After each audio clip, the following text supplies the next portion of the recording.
बादलों से ढकी 1971 नवंबर की एक ठंडी सुबह उत्तराखंड की कैंची घाटी में हल्की धुंध छाई थी। पहाड़ों की चोटियां बादलों से ढकी थी और कोसी नदी का पानी चट्टानों से टकराकर एक सौम्य संगीत बजा रहा था। कैंची धाम का छोटा सा आश्रम उस समय दुनिया भर में प्रसिद्ध नहीं था, लेकिन जो भी वहां पहुंचता उसे लगता कि वो किसी ऐसी जगह आ गया है जहां समय ठहर सा गया है। हवा में हनुमान चालीसा की मधुर ध्वनि गूंज रही थी और आश्रम के छोटे से मंदिर में भक्तों की भीड़ जमा थी। टॉम विल्सन, एक 25 वर्षीय अमेरिकी, अपने भारी बैग को कंधे पर लटकाए आश्रम के लकड़ी के फाटक के पास खड़ा था। उसका चेहरा थकान और भटकाव से भरा था। न्यूयॉर्क की चमक दमक वाली दुनिया में वो एक होनहार इंजीनियर था, लेकिन पिछले एक साल ने उसकी जिंदगी को उलट पुलट कर दिया था। उसकी मंगेतर ने उसे छोड़ दिया था, नौकरी चली गई थी और मन में एक अजीब सा खालीपन था। वो भारत क्यों आया, ये उसे खुद भी पूरी तरह समझ नहीं आया था। शायद वो कुछ ढूंढ रहा था, शांति, जवाब या शायद एक नई शुरुआत। टॉम ने अपने बैग को नीचे रखा और आश्रम की ओर देखा। लकड़ी का फाटक सादा था और उसके ऊपर एक छोटा सा बोर्ड लगा था जिस पर लिखा था कैंची धाम हनुमान मंदिर। उसने सुना था कि यहां एक संत रहते हैं जिन्हें नीम करौली बाबा कहते हैं। लोग उनके चमत्कारों की बातें करते थे, लेकिन टॉम को इन बातों पर यकीन नहीं था। वो एक वैज्ञानिक दिमाग वाला इंसान था जो तर्क और सबूतों पर विश्वास करता था। फिर भी उसके मन में एक जिज्ञासा थी, शायद ये जगह उसे कुछ जवाब दे सके। बाबा कहाँ है? टॉम ने एक स्थानीय भक्त से पूछा जो आश्रम के बाहर बैठा चाय की चुस्कियां ले रहा था। वो एक अधेड़ उम्र का व्यक्ति था जिसके चेहरे पर एक शांत मुस्कान थी। वहां हनुमान मंदिर के पास, उसने इशारा करते हुए कहा। कंबल ओढ़े हुए मिलेंगे। टॉम ने मंदिर की ओर कदम बढ़ाए। आश्रम का परिसर छोटा लेकिन सुंदर था। मंदिर के सामने एक छोटा सा चबूतरा था जिस पर कुछ भक्त बैठे थे। वहां एक पेड़ के नीचे एक साधारण सा व्यक्ति बैठा था।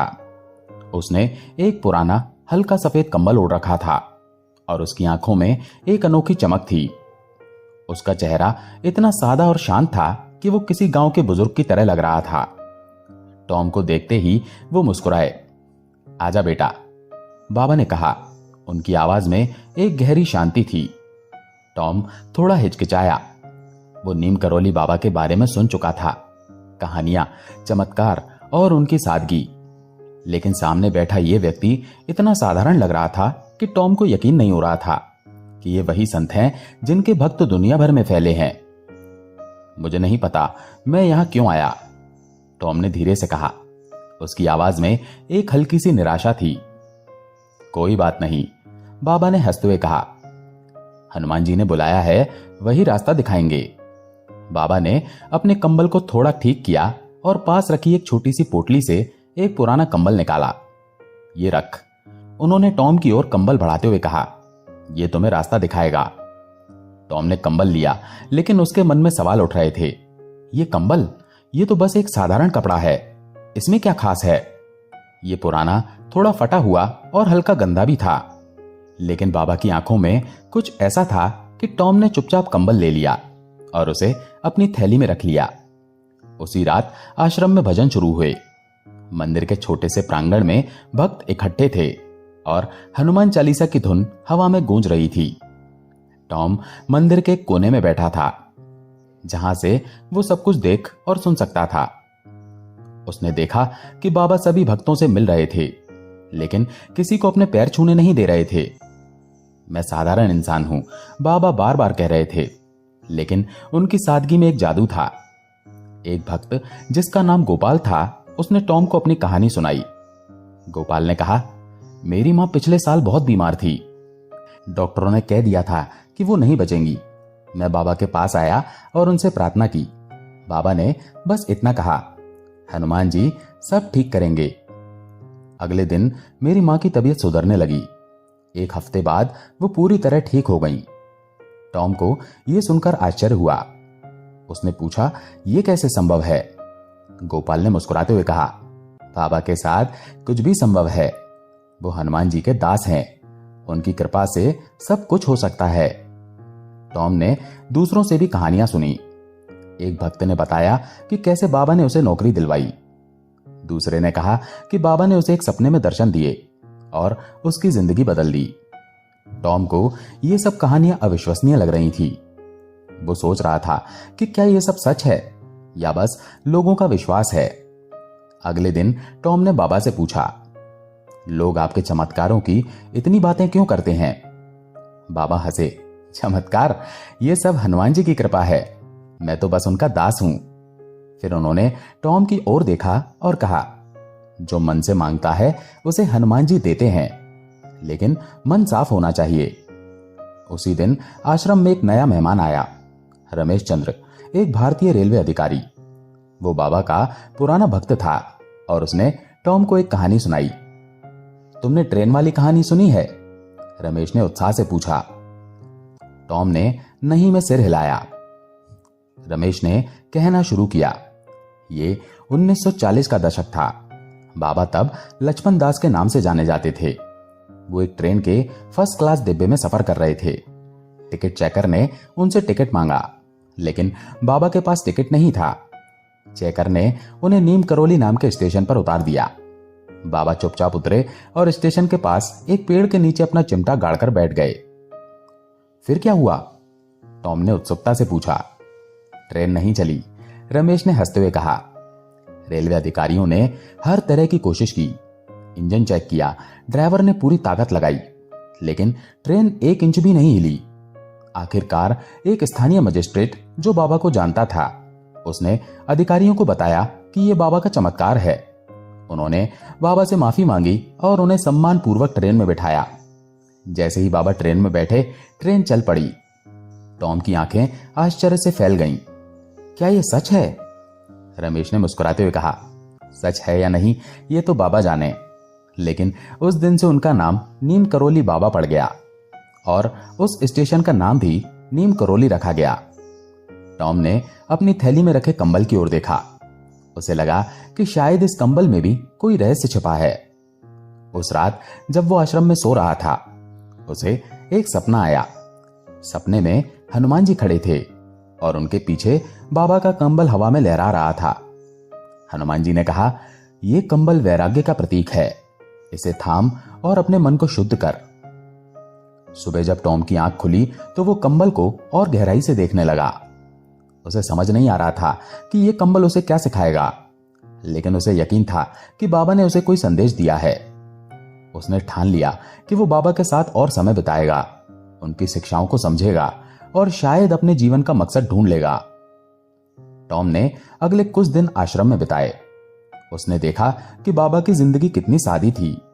वो एक साधारण कंबल ओढ़ते, सादा खाना खाते और हमेशा भक्तों के बीच रहते, लेकिन उनकी हर बात में एक गहरी बात छिपी होती थी। एक दिन एक धनी व्यापारी आश्रम में आया और बाबा को एक महंगा शॉल भेंट करने की कोशिश की। बाबा ने उसे लेने से इनकार कर दिया। ये कंबल ही काफी है, बाबा ने हंसते हुए कहा। जो मन को शांति दे वही सबसे कीमती है। टॉम ने बाबा से पूछा, आप इतने सादे क्यों रहते हैं? बाबा ने जवाब दिया, जिंदगी का असली सुख सादगी में है। ज्यादा चीजें इकट्ठे करने से मन भारी हो जाता है। हनुमान जी की तरह बन, सादा लेकिन शक्तिशाली। टॉम को यह बात छू गई।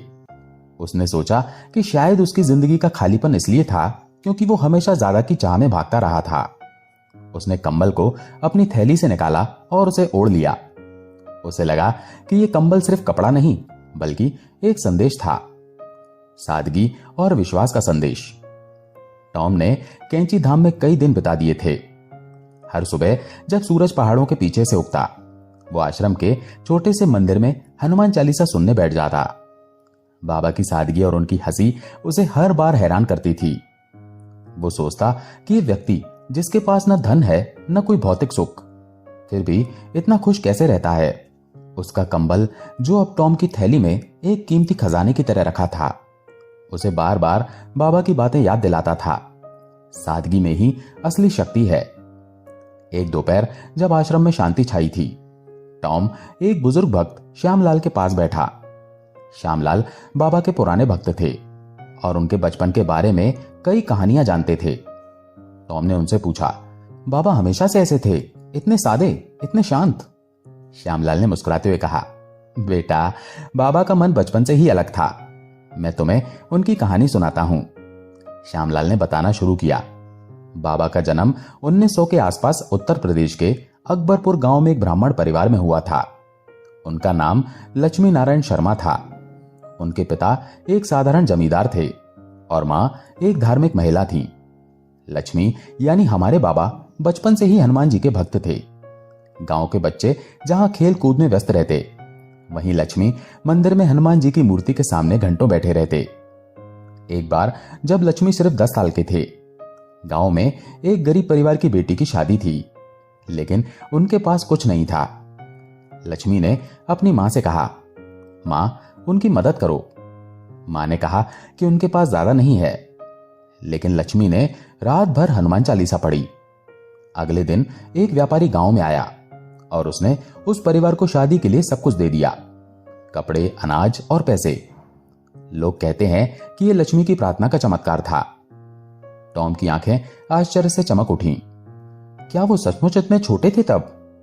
हां, श्यामलाल ने हंसते हुए कहा। लक्ष्मी का मन हमेशा से दूसरों की भलाई के लिए था, लेकिन वो गांव में ज्यादा नहीं रुके। 11 साल की उम्र में उनका विवाह हो गया, लेकिन वो घर की जिम्मेदारियों से बनना नहीं चाहते थे। एक दिन वो बस घर छोड़कर चले गए। टॉम ने उत्सुकता से पूछा, फिर क्या हुआ? वो कहां गए? श्यामलाल ने एक गहरी सांस ली और बोले, लक्ष्मी गुजरात के गहरे जंगलों में चले गए। वहां एक गुफा में उन्होंने कई साल तपस्या की। लोग कहते हैं कि वो दिन रात हनुमान चालीसा पढ़ते और ध्यान करते। उस समय उनकी उम्र मुश्किल से 15-16 साल रही होगी। श्यामलाल ने एक कहानी सुनाई। उस गुफा के पास एक गांव था। गांव में एक बार भयंकर सूखा पड़ गया। फसलें सूख गईं और लोग भूखे मरने लगे। एक दिन एक ग्रामीण ने गुफा में एक युवा साधु को देखा, जो कंबल ओढ़े ध्यान में लीन था। उसने साधु से मदद मांगी। लक्ष्मी ने उससे कहा, हनुमान जी के मंदिर में जाओ और चालीसा पढ़ो। ग्रामीण ने वैसा ही किया। कुछ ही दिनों में बारिश हुई और गांव फिर से हरा भरा हो गया।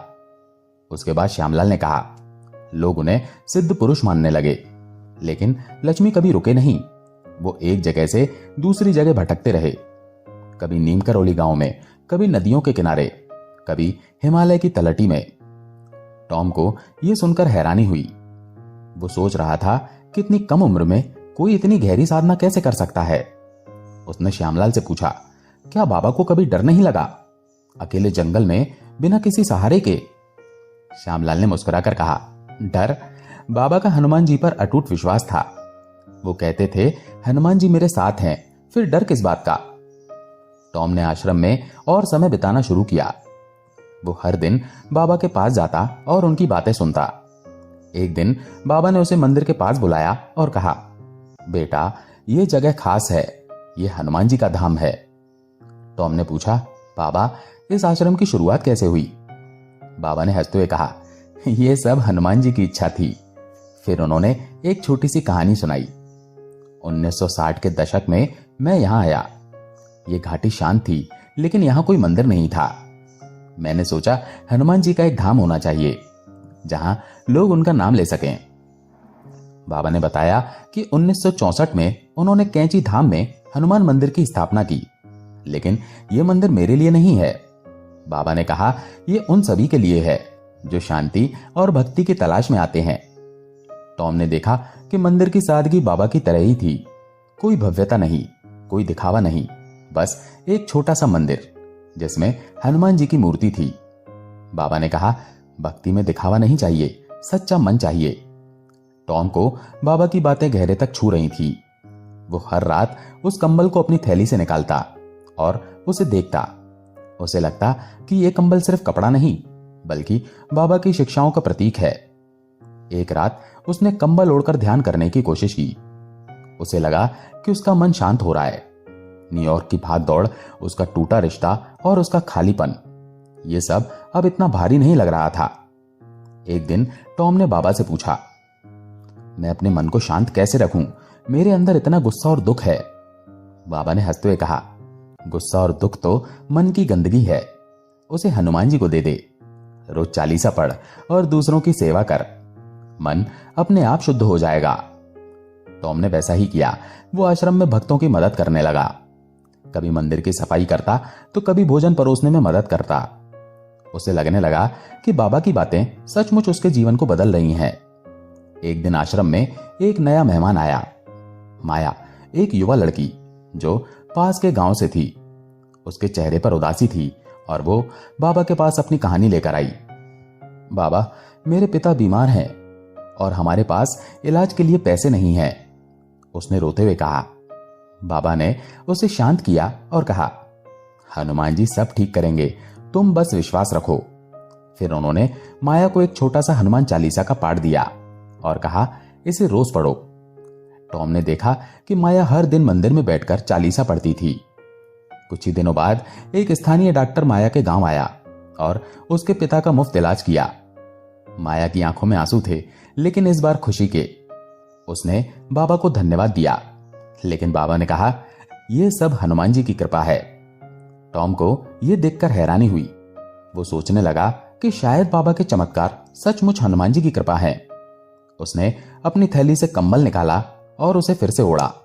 उसे लगा कि इस कंबल में बाबा की सादगी और उनकी शक्ति दोनों समाई हैं। कैंची धाम की शांत घाटी में टॉम का हर दिन एक नई सीख लेकर आता था। वो अब आश्रम का हिस्सा बन चुका था। सुबह सुबह मंदिर की सफाई करना, भक्तों के साथ भजन गाना और बाबा की बातें सुनना उसकी दिनचर्या का हिस्सा बन गया था। उसका मन, जो पहले न्यूयॉर्क की भागदौड़ में खोया रहता था, अब धीरे धीरे शांत हो रहा था। उसकी थैली में रखा कंबल अब सिर्फ एक कपड़ा नहीं था, यह बाबा की सादगी और उनके विश्वास का प्रतीक बन चुका था। एक दिन टॉम आश्रम के प्रांगण में बैठा था जब एक नया मेहमान आया। वो एक मध्यम आयु का व्यक्ति था जिसका नाम अशोक मेहता था। अशोक दिल्ली का एक व्यापारी था जिसके चेहरे पर चिंता की गहरी लकीरें थीं। वो बाबा के पास अपनी कहानी लेकर आया था। टॉम ने पास बैठकर उनकी बातें सुनी। अशोक ने गहरी उदासी के साथ कहा, बाबा, मेरा व्यापार डूब रहा है। मैंने सब कुछ खो दिया है। मेरे पास अब कुछ नहीं बचा। मैंने सुना है कि आप चमत्कार करते हैं, कृपया मेरी मदद करें। बाबा ने अपनी सादी मुस्कान के साथ अशोक की ओर देखा। चमत्कार? वो तो हनुमान जी करते हैं, उन्होंने कहा। तू बस अपना काम ईमानदारी से कर और हनुमान चालीसा पढ़, सब ठीक हो जाएगा। बाबा ने अशोक को एक छोटा सा लाल कपड़ा दिया जिसमें हनुमान जी की छोटी सी मूर्ति लिपटी थी। इसे अपने पास रख, बाबा ने कहा, यह तुझे हिम्मत देगा। अशोक ने मूर्ति ली और चुपचाप मंदिर की ओर चला गया। टॉम ने देखा कि वो घंटों तक हनुमान चालीसा पढ़ता रहा। कुछ दिन बाद अशोक फिर आश्रम लौटा। इस बार उसके चेहरे पर मुस्कान थी। उसने बाबा के सामने सिर झुकाया और कहा, बाबा, आपकी कृपा से मेरा व्यापार फिर से चल पड़ा। एक पुराना ग्राहक मेरे पास आया और उसने मेरा सारा कर्जा चुकाने में मदद की। ये सब आपकी वजह से हुआ। बाबा ने हंसते हुए कहा, ये मेरी वजह से नहीं, हनुमान जी की कृपा से हुआ। तूने विश्वास रखा, इसलिए सब ठीक हुआ। टॉम ये सब देखकर हैरान था। वो सोच रहा था कि क्या ये सचमुच हनुमान जी की कृपा थी या बाबा की कोई अनजानी शक्ति थी। उसने बाबा से पूछा, बाबा, आपके पास कोई खास शक्ति है? बाबा ने हंसते हुए जवाब दिया, शक्ति? मेरे पास सिर्फ हनुमान जी का नाम है। वो नाम ही सबसे बड़ी शक्ति है। माया, वो युवा लड़की जिसके पिता को बाबा की कृपा से स्वास्थ्य लाभ हुआ था, अब आश्रम में नियमित रूप से आती थी। वो हर दिन मंदिर में हनुमान चालीसा पढ़ती और बाबा के साथ समय बिताती। टॉम ने देखा कि माया का चेहरा अब पहले से ज्यादा चमक रहा था। उसकी उदासी गायब हो चुकी थी और उसकी आंखों में एक नया आत्मविश्वास था। एक दिन माया ने टॉम को अपनी कहानी का एक नया हिस्सा सुनाया। उसने कहा, जब मेरे पिता ठीक हुए, मैंने सोचा कि अब सब ठीक हो जाएगा, लेकिन गांव में लोग कहने लगे कि मेरे पिता का ठीक होना कोई चमत्कार नहीं बल्कि संयोग था। मैं बहुत परेशान हो गई। फिर एक रात मुझे सपने में बाबा दिखे।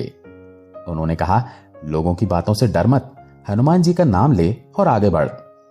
माया ने बताया कि उसने गांव में एक छोटा सा स्कूल शुरू किया जहां वो गरीब बच्चों को पढ़ाने लगी। उसने कहा, मुझे नहीं पता था कि मेरे पास इतनी हिम्मत है, लेकिन बाबा की बातों ने मुझे बदल दिया। टॉम ने माया की कहानी सुनकर सोचा कि शायद बाबा का असली चमत्कार लोगों के मन को बदलना है। वो सिर्फ बीमारियां ठीक नहीं करते, बल्कि लोगों के अंदर विश्वास और हिम्मत जगाते हैं। एक सुबह जब टॉम मंदिर के पास बैठा था, एक नया यात्री आश्रम में आया। वो एक लंबा दुबला पतला व्यक्ति था जिसके बाल बिखरे हुए थे और चेहरे पर एक गहरी जिज्ञासा थी। उसने अपना नाम स्टीव बताया। टॉम को उसका चेहरा कुछ जाना पहचाना लगा, लेकिन वो समझ नहीं पाया कि वो उसे कहां देख चुका था। स्टीव बाबा के पास गया और चुपचाप उनके सामने बैठ गया। बाबा ने उसे देखा और मुस्कुराए। बाबा ने कहा, तू बहुत दूर से आया है, लेकिन जो तू ढूंढ रहा है वो तेरे अंदर ही है। स्टीव ने बाबा से कुछ नहीं कहा, लेकिन उसकी आंखों में एक अजीब सी चमक थी। बाद में टॉम ने स्टीव से बात की। स्टीव ने बताया कि वो अमेरिका से है और एक नई शुरुआत की तलाश में भारत आया है। स्टीव ने कहा, मैं एक कंपनी शुरू करना चाहता हूं, लेकिन मुझे नहीं पता कि मेरी जिंदगी का मकसद क्या है। टॉम ने उसे बाबा के कंबल की कहानी सुनाई। उसने कहा, बाबा ने मुझे ये कंबल दिया था। पहले मुझे लगा कि ये सिर्फ एक कपड़ा है, लेकिन अब मुझे लगता है कि यह सादगी और विश्वास का प्रतीक है। स्टीव ने मुस्कुराते हुए कहा, शायद मुझे भी ऐसा ही कुछ चाहिए। टॉम ने बाबा के साथ और समय बिताना शुरू किया। एक दिन बाबा ने उसे खास सीख दी। बेटा, जिंदगी में 3 चीजों से बचना, क्रोध, लोभ और अहंकार। ये तीनों मन को गंदा करते हैं। टॉम ने पूछा, लेकिन बाबा, क्रोध तो हर इंसान को आता है, उसे कैसे रोकें? बाबा ने जवाब दिया, जब क्रोध आए तो हनुमान चालीसा पढ़ या किसी की मदद कर। क्रोध अपने आप गायब हो जाएगा। टॉम ने बाबा की सलाह मानी। जब भी उसे गुस्सा आता वो चालीसा पढ़ने लगता। उसे लगता कि उसका मन हल्का हो रहा है। बाबा ने उसे यह भी सिखाया कि धन का सही उपयोग करना चाहिए। बाबा ने कहा, धन को दूसरों की भलाई के लिए इस्तेमाल कर, यह तुझे सच्चा सुख देगा। एक दिन आश्रम में एक और चमत्कार की कहानी गूंजी। एक भक्त जिसका नाम रामदास था, उसने बताया कि उसका बेटा एक भयानक दुर्घटना में बाल बाल बचा था। रामदास ने कहा, मैंने बाबा से प्रार्थना की थी और बाबा ने सपने में आकर कहा कि मेरा बेटा ठीक हो जाएगा। अगले दिन डॉक्टरों ने बताया कि मेरा बेटा खतरे से बाहर है। टॉम ने एक कहानी सुनी और सोचा कि बाबा की शक्ति सिर्फ चमत्कारों में नहीं, बल्कि लोगों के विश्वास को जगाने में है। वो अब बाबा की शिक्षाओं को और गहराई से समझने लगा था। उसने अपनी थैली से कंबल निकाला और उसे फिर से ओढ़ा। उसे लगा कि यह कंबल उसके लिए सिर्फ एक कपड़ा नहीं, बल्कि एक आध्यात्मिक मार्गदर्शक था। 1973 की सितंबर की एक शांत सुबह थी। कैंची धाम की घाटी में हल्की ठंड थी और कोसी नदी का पानी हमेशा की तरह मधुर धुन बजा रहा था। टॉम अब कैंची धाम में कई महीने बिता चुका था। उसका मन, जो कभी न्यूयॉर्क की भागदौड़ में खोया रहता था, अब शांति और विश्वास से भरा था। बाबा नीम करौली की शिक्षाएं, सादगी, सेवा और हनुमान जी के प्रति भक्ति उसके जीवन का हिस्सा बन चुकी थी। उसकी थैली में रखा कंबल अब उसके लिए एक आध्यात्मिक मार्गदर्शक था, जो उसे हर बार बाबा की सादगी और शक्ति की याद दिलाता था। लेकिन उस सुबह आश्रम में एक अजीब सा सन्नाटा था। टॉम ने देखा कि भक्तों के चेहरों पर चिंता की लकीरें थी। माया, जिसने गांव में स्कूल शुरू किया था, मंदिर के पास चुपचाप बैठी थी। उसकी आंखें नम थी। टॉम ने उससे पूछा, क्या हुआ माया, सब ठीक है ना? माया ने धीरे से कहा, बाबा बीमार हैं, वो वृंदावन गए थे और वहां उनकी तबीयत खराब हो गई। टॉम का दिल धक्क से रह गया। वो बाबा के बिना कैंची धाम की कल्पना भी नहीं कर सकता था। वो तुरंत आश्रम के मुख्य कमरे की ओर भागा, जहां कुछ भक्त इकट्ठा थे। वहां से उसे पता चला कि बाबा को डायबिटीज के कारण गंभीर हालत में वृंदावन के अस्पताल में भर्ती किया गया था। टॉम ने फैसला किया कि वो वृंदावन जाएगा। वृंदावन पहुंचने पर टॉम ने देखा कि बाबा के कमरे के बाहर भक्तों की भीड़ थी। बाबा बिस्तर पर लेटे थे। उनका चेहरा अभी भी शांत और मुस्कुराता हुआ था। टॉम को देखते ही बाबा ने उसे पास बुलाया। बेटा, तू आ गया, बाबा ने कमजोर आवाज में कहा। अब डरने की कोई बात नहीं, हनुमान जी सब संभाल लेंगे। टॉम की आंखों में आंसू थे। बाबा, आप ठीक हो जाएंगे ना? उसने पूछा। बाबा ने हंसते हुए कहा, शरीर तो आता जाता रहता है, लेकिन आत्मा हमेशा रहती है। तू बस हनुमान जी का नाम ले और सादगी से जी। उसी रात 11 सितंबर 1973 को बाबा नीम करौली ने अपनी आखिरी सांस ली। वो कोमा में चले गए थे। टॉम वहां खड़ा था और उसे लगा कि जैसे उसके अंदर कुछ टूट गया। लेकिन बाबा की आखिरी बातें उसके मन में गूंज रही थी, हनुमान जी सब संभाल लेंगे। बाबा की समाधि की खबर पूरे भारत में फैल गई। कैंची धाम, वृंदावन और उनके अन्य आश्रमों में भक्त इकट्ठा होने लगे। टॉम ने देखा कि भक्तों के चेहरों पर दुख तो था, लेकिन उनके दिलों में बाबा के प्रति अटूट विश्वास भी था। बाबा का शरीर पंतनगर में समाधि स्थल पर रखा गया और वहां एक छोटा सा मंदिर बनाया गया। टॉम भी पंतनगर गया। वहां समाधि स्थल पर बैठकर उसने हनुमान चालीसा पढ़ी। उसे लगा कि बाबा अभी भी उसके पास हैं, उसकी हर सांस में, उसकी हर प्रार्थना में। उसने अपनी थैली से कंबल निकाला और उसे ओढ़ लिया। उसे याद आया कि बाबा ने कहा था, यह कंबल तुम्हें रास्ता दिखाएगा। माया भी वहां थी। उसने टॉम को बताया कि बाबा के जाने के बाद भी उसका स्कूल चल रहा था। बाबा की कृपा से मुझे हिम्मत मिली। उसने कहा, मैंने अपने गांव के बच्चों के लिए एक नया जीवन शुरू किया। टॉम ने देखा कि बाबा की शिक्षाएं उनके जाने के बाद भी जीवित थीं। कैंची धाम में भक्तों की भीड़ बढ़ने लगी थी। लोग दूर दूर से आते थे, हनुमान चालीसा पढ़ते थे और बाबा की सादगी से प्रेरणा लेते थे। वृंदावन में बाबा की समाधि के बाद टॉम ने स्टीव से फिर मुलाकात की। स्टीव अब पहले से ज्यादा शांत और आत्मविश्वासी लग रहा था। उसने टॉम को बताया, बाबा ने मुझे सिखाया कि जिंदगी का मकसद सिर्फ पैसा कमाना नहीं है। मैं वापस अमेरिका जा रहा हूं और एक ऐसी कंपनी शुरू करूंगा जो लोगों की जिंदगी को बेहतर बनाए। टॉम को स्टीव की बातों में बाबा की शिक्षाएं सुनाई दी। उसने स्टीव से पूछा, तुम्हें बाबा से क्या मिला? स्टीव ने मुस्कुराते हुए कहा, सादगी और विश्वास। उन्होंने मुझे सिखाया कि अगर तुम अपने काम में ईमानदार हो और दूसरों की भलाई चाहते हो तो हनुमान जी तुम्हारा साथ देंगे। स्टीव ने टॉम को अलविदा कहा और अपने नए सपने के साथ अमेरिका लौट गया। टॉम को बाद में पता चला कि स्टीव ने एक ऐसी कंपनी शुरू की जो दुनिया भर में मशहूर हो गई।